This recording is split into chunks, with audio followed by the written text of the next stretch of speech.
Hey Wikia, it's Grae Drake, and I am back as the critic part of Fan versus Critic. We're talking about The Walking Dead, and I'm very excited to be once again joined by my formidable fan foe, WalkerTexasRanger. Say hello. Hey, I really approve the alliteration. Nice. It's a pleasure to be back again, and I look forward to getting down and bloody. So, let's get into this and talk about our favorite part of the episode. I'm going to let you go first. Do it. I really enjoyed how the episode just started off with Rick at his usual antics, where Aaron was talking, and then he just walks up and bam, out cold. And it harkens back to the scene at Terminus where Rick just walks up to I forget his name, Alex, I think it was, and he walks up and knocks the plate out of the dude's hand. Oh, right. Yeah, it reminded me of that. It's just like, oh, same old Rick. Okay. Listen, I like it when Rick gets bananas. I think that he has gone on such a journey that there was an ad for the pilot of The Walking Dead during this episode, and I went, oh, remember when he was like a normal human?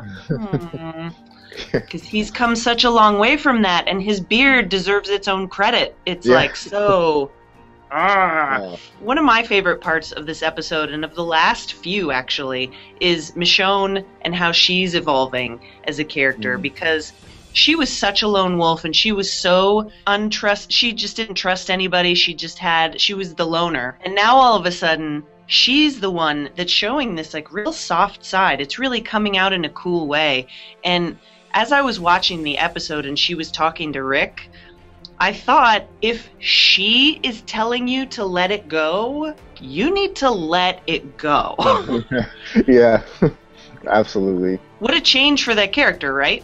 Mm-hmm. No, it's a great turn. Right, absolutely. So I do have to say that there's one thing that I really didn't like about this episode. The Walking Dead is definitely like one of the most diverse shows on television, which is dope, and I love it.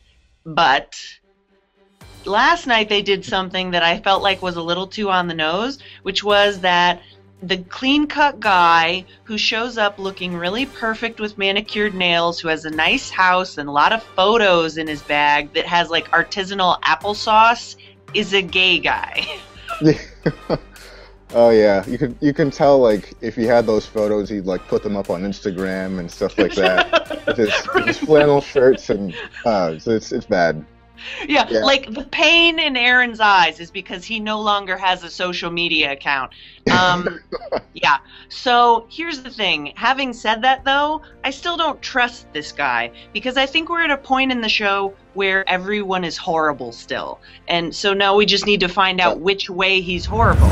See, I think that everyone in the show who has survived to this point has done horrible things, so you can't expect anything else out of other characters. What Aaron said, he said he killed people who tried to kill him. That could be considered horrible in the world that we live in right now. It's not that horrible an act considering where things have gone. And I think that Rick's group is much worse than anything Aaron and his people could be. So I actually have faith in where they're going to be a good place. So if I'm wrong, you know, we'll see.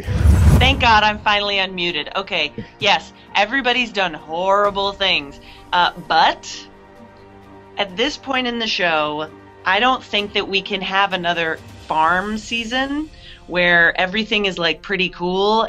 That season was good for character development, but bad for my ability to stay awake. Okay? So I think that we're still going to get a different version of Terminus with a little bit of Governor thrown in. Like, something is wrong. So I don't buy it. I don't think that Aaron is safe.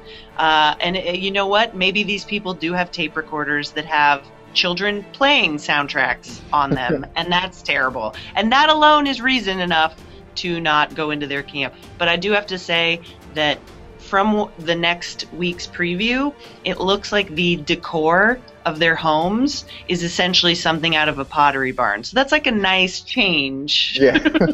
It's that appeal. It's not industrial warehouse like Warehouses R Us anymore. It's a upgrade. it finally like appeals to me as a lady of a certain age, where I'm like, oh my god, maybe they have some wine glasses in there. Woo! All right, well, that's going to do it for this episode. So again, that was our discussion on episode 11, The Distance. And Walker Texas Ranger, it is always a pleasure. But at the end of the day, it's you watching who are going to determine who won this round. Is it the fan or is it the critic? And enjoy watching The Walking Dead. Next week, we'll be back with another episode. And, by the way, I just had a brilliant idea for the Oscars. I think that more people would have watched if NPH had done the whole thing as a walker. Oh, yeah. Totally. I completely agree. All right. So we'll see you next week. Bye. Thanks for having me.